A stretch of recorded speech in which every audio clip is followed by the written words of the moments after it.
Question में है state whether the following statements are true और फॉल्स, जस्टिफाई योर आंसर्स। जो भी स्टेटमेंट क्वेश्चन नंबर 1 में हमें दी गई है, हमें बताना है ट्रू है या फॉल्स है। साथ ही हमें जस्टिफाई भी करना है, यानी कि ट्रू है तो कैसे हुआ, फॉल्स है तो कैसे हुआ। तो सबसे पहली स्टेटमेंट में दिया है every irrational number is a real number. जो भी हमारे इरेशनल नंबर हैं, सभी के सभी इरेशनल नंबर रियल नंबर होते हैं। तो ये स्टेटमेंट हो जाएगी हमारे लिए यहाँ पर ट्रू, क्योंकि इंट्रोडक्शन वाले पार्ट में भी मैंने आपको बताया था जो भी हमारे रियल नंबर्स होते हैं उनमें रैशनल नंबर्स भी होते हैं और इरेशनल नंबर्स भी होते हैं। ये दोनों तरह के नंबर्स होते हैं रियल नंबर्स में। तो जो भी हमारे इरेशनल नंबर है उन सभी नंबर्स को हम रियल नंबर्स भी कह सकते हैं। इसीलिए हर एक इरेशनल नंबर हमारा रियल नंबर होता है। जस्टिफिकेशन में लिख देंगे because real numbers is the collection of rational and irrational numbers. जो भी हमारे रियल नंबर्स हैं उसमें सभी रैशनल नंबर भी आते हैं और इरेशनल नंबर भी आते हैं। इसीलिए ये स्टेटमेंट हमारी ट्रू हो जाती है कि जो भी इरेशनल नंबर है वो सभी के सभी रियल नंबर होंगे। इसके बाद सेकंड वाले में दिया है every point on the number line is of the form root M where M is अ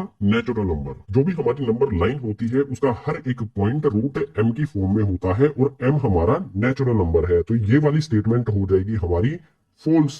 इसे हमें जस्टिफाई भी करना है, तो उसके लिए यहाँ पर हमने एक नंबर लाइन बना ली है। नंबर लाइन पे जो हमारी पॉजिटिव वाली वैल्यू है, प्लस वाली वैल्यू है, वो तो बिल्कुल इस फॉर्म में होती है, लेकिन नेगेटिव वाली जो हमारी ये वाली वैल्यू है ये इस फॉर्म में कभी भी नहीं होंगी। रूट के अंदर कोई भी हमारा नंबर नेगेटिव इस तरह से नहीं होता है। इसीलिए जो भी हमारी नंबर लाइन है उसका हर एक पॉइंट रूट एम की फॉर्म में नहीं होगा, जहां पर एम हमारा नेचुरल नंबर है। इसीलिए ये वाली स्टेटमेंट हो जाती है फॉल्स। रीजन में लिखेंगे negative number can not be the square root of any natural number. किसी भी नेचुरल नंबर का जब हम स्क्वायर रूट करेंगे तो वो कभी भी नेगेटिव नहीं होता है और नंबर लाइन पर हमारी नेगेटिव वाली वैल्यूज भी होती हैं। इसीलिए नंबर लाइन का हर एक पॉइंट रूट एम की फॉर्म में नहीं हो सकता है। सो सेकंड वाली स्टेटमेंट हो जाएगी हमारे लिए फॉल्स। आ जाते हैं थर्ड वाली स्टेटमेंट पर। Every real number is an irrational number. जो भी हमारे रियल नंबर्स हैं वो सभी के सभी इरेशनल नंबर होते हैं। तो ये वाली स्टेटमेंट भी हमारी हो जाएगी गाइस फॉल्स, क्योंकि जो भी रियल नंबर्स हैं उसमें रैशनल नंबर भी होते हैं और इरेशनल नंबर भी होते हैं। हर एक रियल नंबर हमारा इरेशनल नहीं होता है। जैसा यहाँ पर मैंने आपको बताया कि रियल नंबर्स में रैशनल और इरेशनल दोनों तरह के नंबर्स होते हैं। सभी रियल नंबर्स को हम सिर्फ इरेशनल तो नहीं कह सकते, क्योंकि इसमें रैशनल नंबर्स भी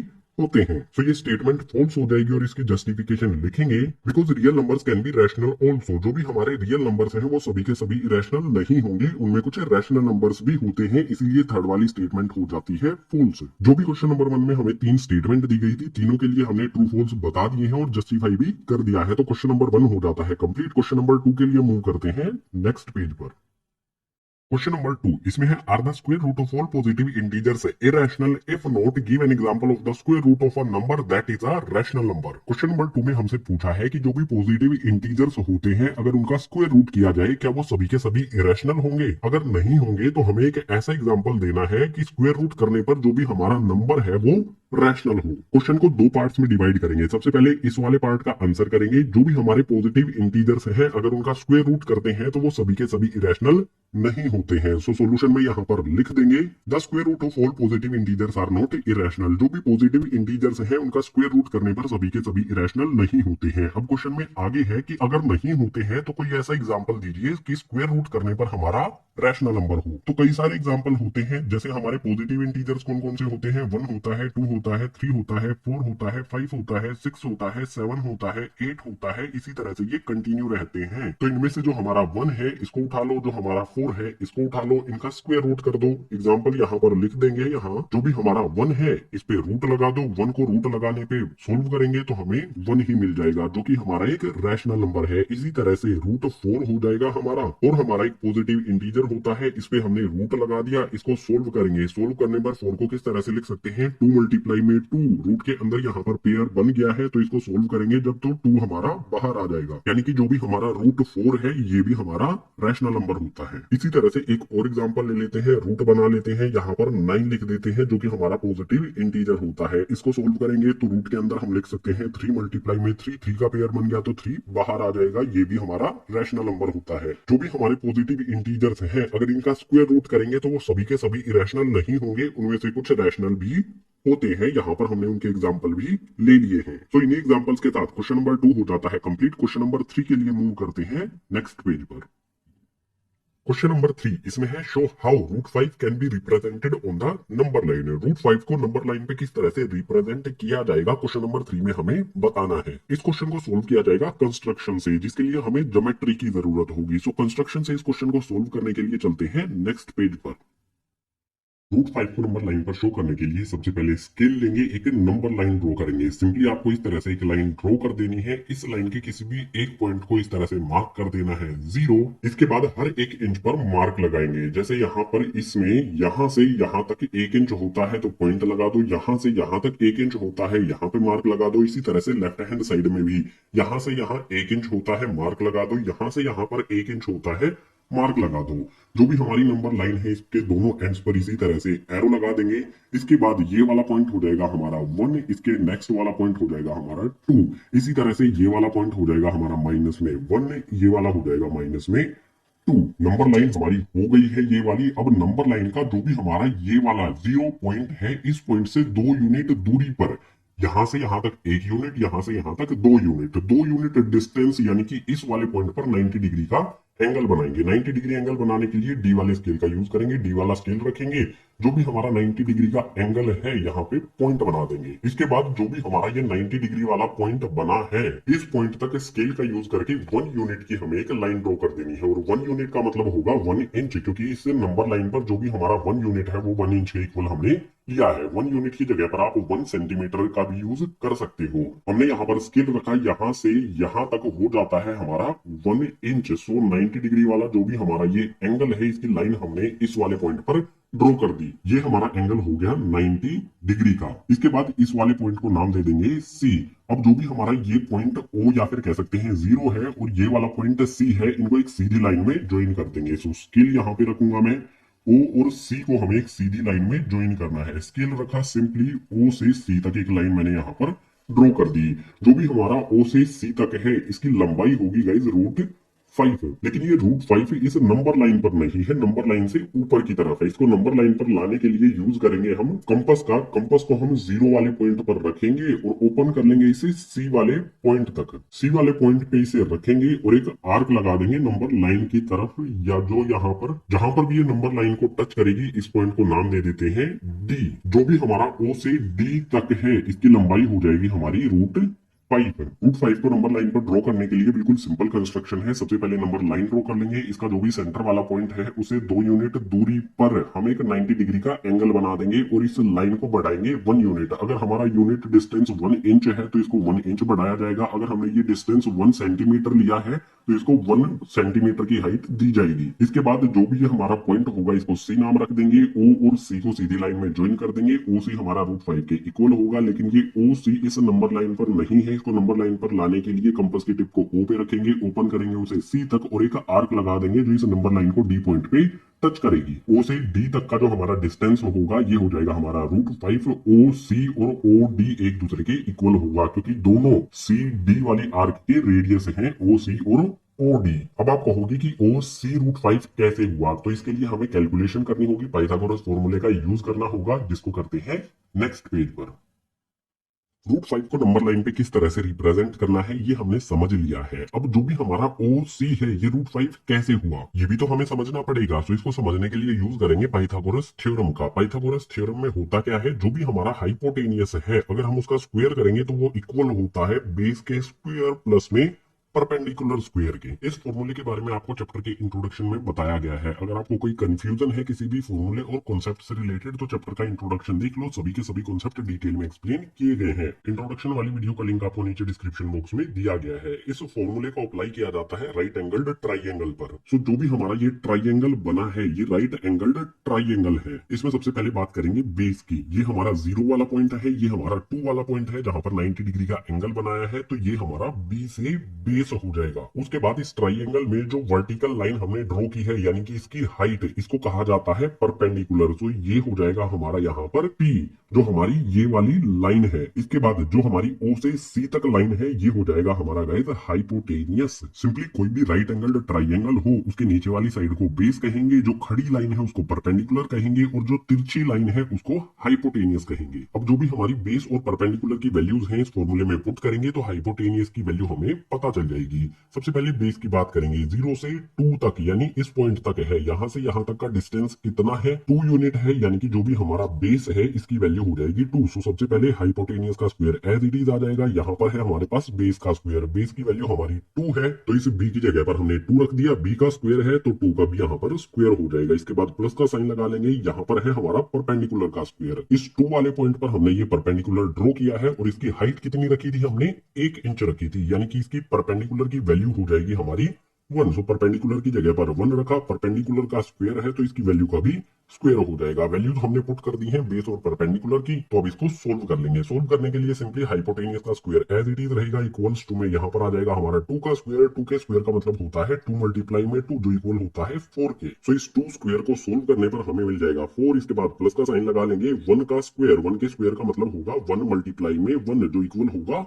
1 के। इस 1 के स्क्वायर को सोल्व करने पर हमें 1 मिल जाएगा। आगे इसको सोल्व करने पर hypotenuse square as it is रहेगा, यहाँ पर हमारा 4 प्लस 1 है, ये हो जाएगा हमारा 5। हाइपोटेनियस स्क्वायर की वैल्यू 5 आ गई, लेकिन हमें तो हाइपोटेनियस की वैल्यू चाहिए। हाइपोटेनियस की वैल्यू फाइंड करने के लिए इस स्क्वायर को हटाना पड़ेगा और स्क्वायर हटाने का सबसे आसान तरीका होता है रूट लगा दो। अगर हमने इस तरफ रूट लगाया है तो यहाँ पर भी रूट लगाना होगा। सो 5 पे भी रूट लगा देंगे। इंट्रोडक्शन वाले पार्ट में आपको बताया था कि स्क्वायर जो भी होता है उससे रूट कैंसिल हो जाता है। सो इस स्क्वायर से रूट कैंसिल कर देंगे, बचा क्या हमारे पास यहाँ पर हाइपोटेनियस यानी कि h इक्वल्स का साइन लगा लेंगे, यहाँ पर हमारा रूट 5 एज इट इज आ जाएगा। अगर हम बेस 2 यूनिट रखेंगे, परपेंडिकुलर 1 यूनिट रखेंगे, तो जो भी हमारा हाइपोटेनियस है वो रूट 5 के इक्वल होगा। यहाँ पर हमने ये भी शो कर दिया है कैलकुलेशन करके। सो जो भी हमारा रूट 5 है उसको नंबर लाइन पे किस तरह से रिप्रेजेंट करना है ये भी हमने समझ लिया है, और रूट 5 आया कैसे है ये भी हमने समझ लिया है। तो क्वेश्चन नंबर 3 हो जाता है कंप्लीट। अब इससे नेक्स्ट क्वेश्चन नंबर 4 एक एक्टिविटी है जो एग्जाम पॉइंट ऑफ व्यू से इंपॉर्टेंट नहीं है, लेकिन बहुत सारी चीजें आप उससे सीख सकते हो। सो क्वेश्चन नंबर 4 की जो भी एक्टिविटी है उसको सोल्व करते हैं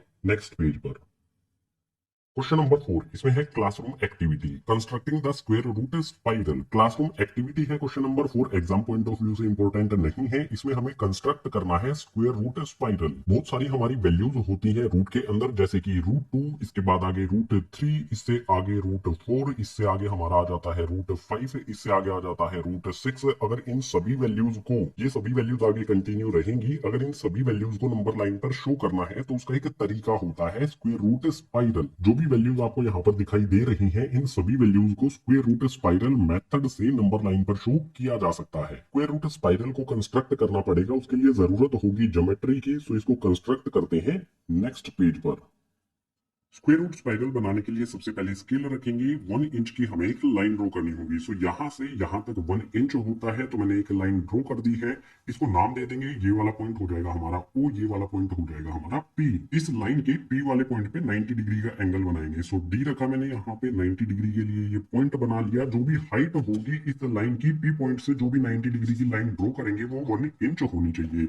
सो स्केल रखेंगे, यहाँ पर मैंने स्केल रखा, 90 डिग्री वाले पॉइंट से मैच किया और इसे 1 इंच तक हाइट दे दी। जो भी हमारा ये वाला पॉइंट होगा इसको नाम दे देंगे P1। अब O से P1 को एक सीधी लाइन में ज्वाइन कर देंगे। सो स्केल रखेंगे यहाँ पर, उसके बाद इन पॉइंट्स को ज्वाइन कर देंगे कि सीधी लाइन में इस तरह से। जो भी हमारी ये लाइन आएगी ये होगी रूट 2 के इक्वल। एक साइड में लिख लेते हैं, O P1 इक्वल होगा हमारा रूट 2 के। ये हमारा 1 यूनिट है, ये हमारा 1 यूनिट है, तो ये हो गया हमारा रूट 2। इसके बाद जो भी हमारा ये P1 पॉइंट है, इस वाले पॉइंट पर 90 डिग्री का एंगल बनाएंगे। सो D वाला स्केल रखा मैंने, 90 डिग्री का एंगल मुझे इस वाली लाइन पर बनाना है। सो यहाँ पर मैंने इस स्केल को रखा, P1 वाले पॉइंट पर रखा और 90 डिग्री के लिए पॉइंट बना दिया। अब जो भी मुझे एंगल बनाना है उसके लिए फिर से मुझे हाइट रखनी है 1 इंच। सो स्केल रखेंगे यहाँ पे, जो भी हमारा ये वाला पॉइंट है 90 डिग्री वाला, इसको मैच करेंगे और 1 इंच तक यहाँ पर हाइट हम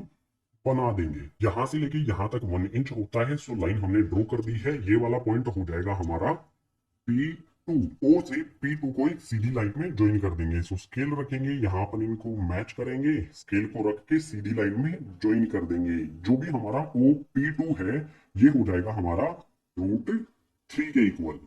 इसी तरह से इस क्वेश्चन को आगे कंटिन्यू करेंगे। P2 वाले पॉइंट पर जो भी हमारी ये लाइन है, इसके इस वाले पॉइंट पर 90 डिग्री का एंगल बनाएंगे। सो D वाला स्केल रखेंगे, D वाला स्केल रखने के बाद 90 डिग्री के लिए जो भी हमारा एंगल है इसके लिए पॉइंट बना देंगे और फिर से इसकी हाइट जो रखेंगे वो 1 इंच होनी चाहिए। स्केल को रख लेंगे, पॉइंट से मैच कर लेंगे और जो भी हमारी लाइन होगी उसकी हाइट 1 इंच कर देंगे। यहाँ पर 90 डिग्री वाले पॉइंट से मैच किया, यहाँ से यहाँ तक हमने लाइन ड्रॉ कर दी। 90 डिग्री के लिए 1 इंच इसकी हाइट रख दी। ये वाला पॉइंट हो जाएगा हमारा यहाँ पर P3। P3 से O को ज्वाइन कर देंगे एक सीधी लाइन में। सो स्केल रखेंगे, जो भी हमारा P3 पॉइंट है इससे O वाले पॉइंट को ज्वाइन कर देंगे। O से P3 ये हो जाएगा हमारा गाइज, यहाँ पर लिख लेता हूँ OP3 ये इक्वल होगा हमारा √4 के। जैसे हमने अभी तक किया है इसी तरह से इसको आगे कंटिन्यू करते रहेंगे। सो यहाँ पर हमारा P3 वाला पॉइंट है, इस पे D को रखेंगे और 90 डिग्री एंगल के लिए पॉइंट बना लेंगे। यहाँ पर होता है 90 डिग्री एंगल का पॉइंट। अब जो भी इसकी हाइट होगी यहाँ से 90 डिग्री की तरफ वो 1 इंच होनी चाहिए। सो स्केल मैंने रखा, जो भी हमारा 90 डिग्री वाला पॉइंट है उसको मैच किया और इसकी हाइट हमने बना दी 1 इंच यानी कि 1 यूनिट। अब फिर से यहाँ पर क्या करेंगे, ये वाला पॉइंट हो जाएगा हमारा P4। O से P4 को ज्वाइन कर देंगे एक स्ट्रेट लाइन में। बिल्कुल सिंपल तरीका है। इसी तरह से इसको आगे फिर से कंटिन्यू करेंगे। जो भी हमारा OP4 है ये इक्वल होगा √5 के। इसके आगे जो भी हमारा ये P4 वाला पॉइंट है यहाँ पर रखेंगे अपना D वाला स्केल। 90 डिग्री के लिए एंगल बनाना है। सो 90 डिग्री वाला पॉइंट हमने लगा दिया और फिर से हम वही करेंगे। P4 वाले पॉइंट से 1 इंच इस डायरेक्शन में 90 डिग्री के एंगल की तरफ हम लाइन लगाएंगे। सो यहाँ पर मैच करेंगे। 1 इंच होता है हमारा यहाँ से यहाँ तक। सो यहाँ पे मैंने रखा पेन और 1 इंच इस लाइन को बढ़ा दिया। ये वाला पॉइंट हो जाएगा हमारा P5। P5 से अब O को ज्वाइन कर देंगे। यहाँ पे स्केल रखा, सीधी लाइन में ज्वाइन कर दिया। इसी तरह से आगे आप कंटिन्यू करते रहें। मैं इसको फास्ट फॉरवर्ड आपके लिए बना के दिखा देता हूँ फटाफट से सारी चीजें।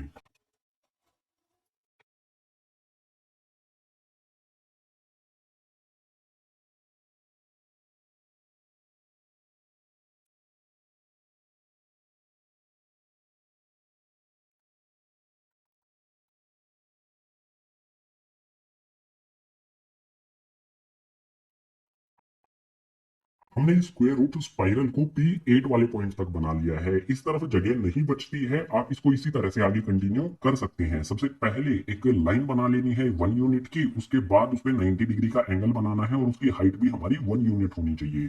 जो भी हमें मिलेगा वो √2 के इक्वल होगा। जो भी √2 वाली लाइन है उस पर 90 डिग्री का एंगल बना के हाइट 1 यूनिट रखेंगे तो हमें लाइन मिलेगी √3 की। √3 वाली लाइन पे एक परपेंडिकुलर ड्रॉ करेंगे यानी कि 90 डिग्री एंगल वाली एक लाइन ड्रॉ करेंगे जिसकी हाइट होगी 1 यूनिट। तो इससे आगे वाली लाइन √4 के इक्वल हो जाएगी। इसी तरह से इसको आगे कंटिन्यू करेंगे तो हमारी वैल्यूज मिल जाएंगी। ये हमारा हो जाएगा गाइस √2, इससे आगे वाला हो जाएगा हमारा √3, इससे आगे वाला हो जाएगा हमारा √4, इससे आगे हो जाएगा हमारा √5, इससे आगे हो जाएगा हमारा √6, इससे आगे हो जाएगा हमारा √7, इससे आगे वाली हो जाएगी हमारी √8 और ये हो जाएगी हमारी √9। इसी तरह से आगे आप कंटिन्यू करेंगे। यहाँ पर 90 डिग्री का एंगल बना के एक परपेंडिकुलर ड्रॉ करेंगे, O से ज्वाइन कर देंगे तो √10 हमें मिल जाएगा। बहुत सारी वैल्यूज स्क्वायर रूट स्पाइरल से हमें मिल जाएंगी। और सबसे जरूरी पॉइंट आपको ध्यान रखना है कि ये एक एक्टिविटी है। ये सिंपल सी एक्टिविटी क्वेश्चन नंबर 4 में हमें करनी थी। हमने यहाँ पर इसको ड्रॉ कर लिया है, कंस्ट्रक्ट कर लिया है तो क्वेश्चन नंबर 4 हो जाता है कंप्लीट।